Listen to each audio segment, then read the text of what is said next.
Good morning, everyone. I'd like to add my acknowledgement to Murrindindies. Welcome to this beautiful land, the Wurundjeri Wurrung land. I'd like to acknowledge elders past and present, the amazing group of First Nations leaders in this room with us today, sharing this space, sharing their stories. And as always, coming up, some colleagues who I met in the foyer, talking about their beautiful children and how proud they are. And I suspect many of you in the room today, your own families, your own children, your own thrills, your own challenges. And often when I'm in these sorts of forums, I think about my own parenting, not just the parenting of others, but my own parenting. So good morning. It's lovely to see so many of you in person for what is the Centre's second, I'm going to call it AVITH, otherwise we'll be here all day. AVITH Symposium. The first one was early in 2020, just before the pandemic, which feels like a long time ago now.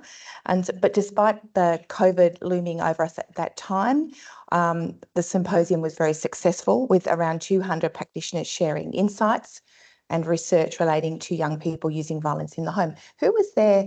Who was at that previous session? Anybody who was here? Oh, some lovely hands up. Carolyn was obviously there, who runs the show. Lovely to see those returning. Today is going to be another inspirational and exciting occasion, given the breadth and depth of the presentations. And really what has happened in those 5 years has been extraordinary. And I'm hoping that you can think about that in today's session for those of you who are dedicated to working in this space. I'd like to acknowledge Family Safety Victoria and Leanne and her team for their willing to fund us, that is the Centre for Excellence, and all of you for this work since 2019. That's an awfully long time when you think about it. Usually the attention goes off of things, but I think that we've been galvanising support and attention to this really important issue over that time. And Leanne and her team have been remarkable supporters, and it's really lovely to have her in the room today. This collaboration with Family Safety Victoria has been critical in helping us position Victoria as a national leader in relation to young people who use violence in the home. And the Centre sees itself as an important contributor to the evidence base of what works. And today, I'm sure you're going to be talking about a lot of the successes that you're having with your work, but also some of the opportunities and challenges.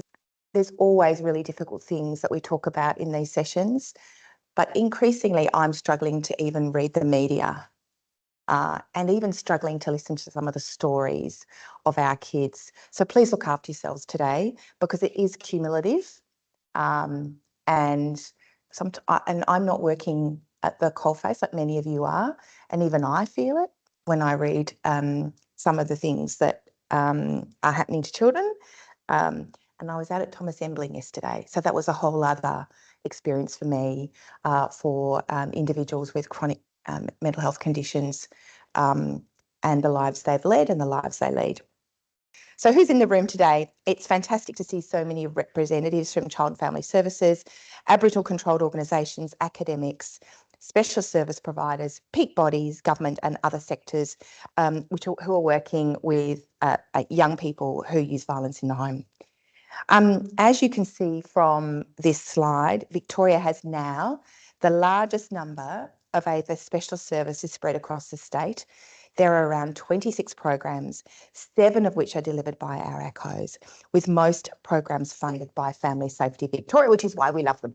So there's a bit of a map of the spread, which I think is remarkable. Now, we know it's not an enormous amount of money, but it goes a long way. And if you're like me, I love all money, even as little bits of money, to do big work. So that's really exciting to see that on the map. This increase in the number of specialist providers is welcome news, given the rather grim findings of the Royal Commission into Family Violence, which tabled its report in March 2016. Again, it feels like a lifetime ago, which is nearly 10 years. We have come a long way since the Commission found a lack of specialist services available for young people using violence in the home. The Commission also found that as adolescent use of violence in the home is quite distinct from that of adult perpetrators, and you would all know that, and that's why we're here. The Commission reported that young people require a specialist response with priority given to early intervention, therapeutic and diversionary responses. The shift in perspective from seeing a young person who uses violence in their home as a kind of mini adult, knowingly perpetrating violence and using coercive control, to a young person with often complex and intersecting needs is a really important step in our understanding of how to engage effectively with this group of young people. I say that, but remember, you will see from time to time the language slip into more adult language. Just remind people when you're with them, I'm sure you do. If you're anything like me, you do. No, no, no. These are young people. These are children. And they aren't adult perpetrators and need a response that's fit for young people and their developmental stages. How we define an issue greatly determines our service response. Moving from blame, stigma and perpetrator language allows for a more therapeutic and trauma-informed lens. This is especially important given recent research showing neurodivergence as a common presentation in many young people who are using violence in the home. Canada's National Consortium on Aggression Towards Family and Caregivers in Childhood and Adolescence doesn't use the word violence at all in relation to these behaviours by young people. The focus instead is on trauma-informed and neuro-affirmative practice, both of which are going to be covered in today's presentation. Now look, the kids do use violence, but calling them violent, calling them perpetrators is really unhelpful in terms of the types of responses that we want to make sure happens for these kids. And it's particularly difficult at the moment with the government talking about increasing or changing bail laws.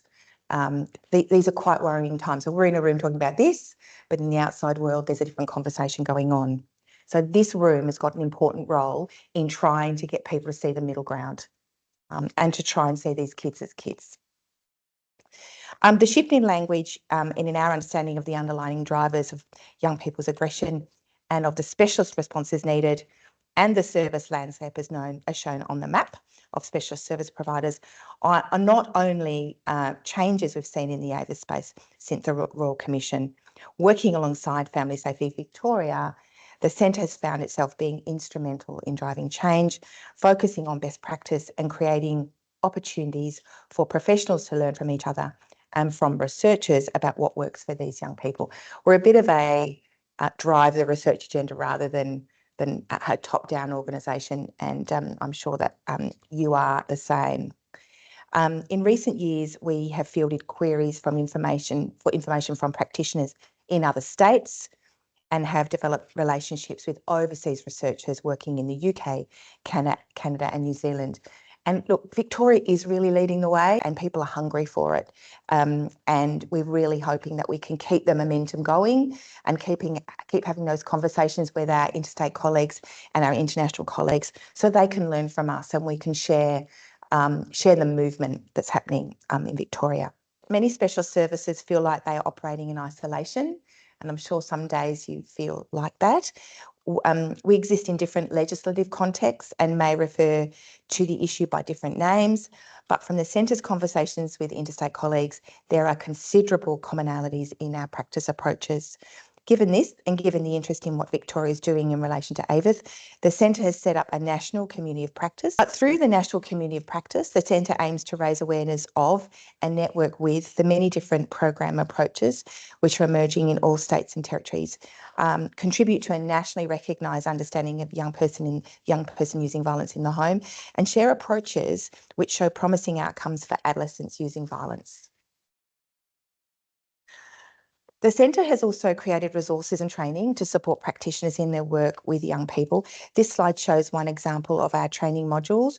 Drawing on the best available evidence, the Centre has developed a 3-hour interactive training module for all sectors working with neurodivergent young people using violence in the home.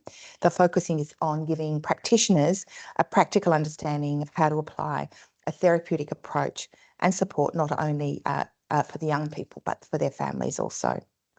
So this brings me to our first speaker of the morning, and what an important topic this is. I would like to warmly welcome Dr. Alison Cox, the Director of Berry Street's Take 2 program. We've invited Dr. Cox here today as we know that our specialist AVITH practitioners report that many of the young people they work with are neurodivergent.